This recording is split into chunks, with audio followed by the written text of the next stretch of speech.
Hello, BookTube. It's Holy Sunday, and I've got something different for you today because I'm going to be showing you all of my Bibles. I've got a lot of ones that have different translations and a lot of different notes and just additions in general. And so, yeah, there's a lot here, and let's start. So, the first one I have, this is like my go to if I just want, like, if I'm going somewhere and I need a Bible or whatever. I always bring my Penguin Oxford Bible. I've annotated this throughout my teens. It's got notes everywhere. The notes are amazing in this. Very scholarly. I can't even say that word, but not like Christian bias. They're very much about the history of the King James Bible in like that translation. They talk about a lot about the history of that more than the actual Bible itself, and I find that a bit more interesting. But yeah, this is my go-to. I've had this for years, and I love it so much. I'm gonna put them on the floor so I can actually make room to show you. And then next, I have the Barnes and Noble leather-bound King James Bible here, and it's got lovely drawings in it too. If I can find one for you, if I can find here it is. This is David and Jonathan here, right now, and it's very pretty, and I love it so much. Okay, next we're going to go into some Bible. This is some more Bible translations here. We have just a new NIV translation. NIV. We love the NIV. I love the NIV. I grew up reading the NIV in particular, and yeah, it's very lovely. So we have that, and then we have it jumping back in time a bit. This is not in any order. We have the New Testament, the 1526 translation by William Tyndale. And I've always wanted to learn Tyndale's New Testament, but the font is so. I struggle with it so much. And I know like some of the. I can read to the reader, the preference to the reader, but outside of that, I haven't given it enough time to learn it because I really want to like learn and read the Tyndale New Testament because that's like one of my goals in my life. And I've been trying since I was probably 17, but I haven't put enough work into it pretty much. In saying that, we have a 1611 edition of the King James Bible right here. This has, instead of like the Penguins, the Oxford, this has the original language and the original, like it's just more of the original probably. And I love it. I go to it occasionally, not as much as my Penguin, but this is a very lovely one to have as well. Then we have some big ones coming up. This is the Douay-Rheims Bible, of course, if you're Catholic. I haven't had a proper look at this one. This is probably one of the more recent ones I found. I don't know much about Douay-Rheims in particular, but if let me know about it in the comments because I want to learn about it more. And then we have some big ones here. This one here is the Geneva Bible, of course, 1560. I go to this one a lot, to be honest.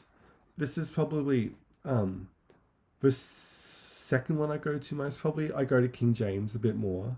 But I love trying to figure out the language in here. I'm not the best at it, but I'm slowly getting there. So we got Geneva. Then we have Matthew's Bible. We have that too, but Miles Coverdale, he done the Old Testament because Tyndale was a martyr and he didn't get to translate the Old Testament, so he only done the New Testament. But this is Miles Coverdale's Old Testament, and I've read bits of it, but I haven't read enough of it to probably have my own opinion of it. And so yeah, if you've read the Coverdale Old Testament, let me know what you think of it because I want to hear what people think of it. And then the last proper translated Bible we have here it's a big one. It is the Wycliffe Bible translation, the first Bible translation into English. This is this was in the 1300s, and I love the spelling.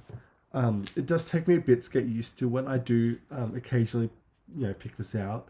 But it's very fun to read. If you haven't given it a chance, do like a PDF online, have a look at it, see what you think.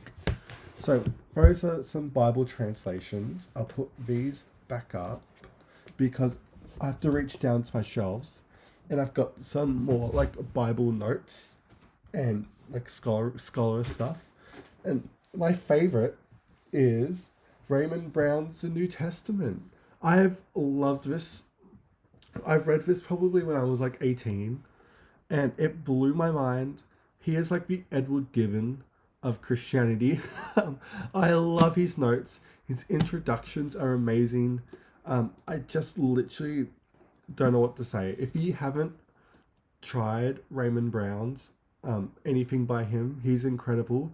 There is an abridged version of this, but I always say try the abridged, obviously, but if you want to, it's definitely worth investing in the complete introduction to the New Testament. So I love that one. That's like one of my favorites ever. And then I have another one here, if I can reach it. And this is the English Bible, edited by Herbert Marks. This is the Norton Critical Anthology here. And it's literally so big. It's nice and floppy too. But I'm trying to show you what the notes look like. Because some of them can be insane when it comes to how many notes they include. But yeah, so pretty much here, you've got the text and you've got all that notes there at the bottom. And I love this so much. I haven't spent enough time with it compared to Raymond Brown and the other one we're going to get in, the last one we have for you today. But yeah, I've always had this and I can't wait to delve into it more when I get the chance.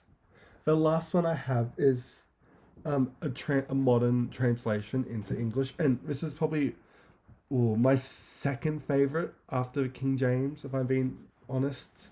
The more I think about it, I'm sorry, Geneva. It's the Restored New Testament, the Willis Barstone translation of the New Testament. And this is incredible. I love it so much. Once you get used to the phrasing of the way he writes his translation, and particularly he uses the Jewish words. So instead of Jesus, it's Yahweh, and he goes on from there. But this is incredible. If you ever find this secondhand, pick it up because it is very lovely and you will love it. And yeah, that's all the Bibles I have to show you today.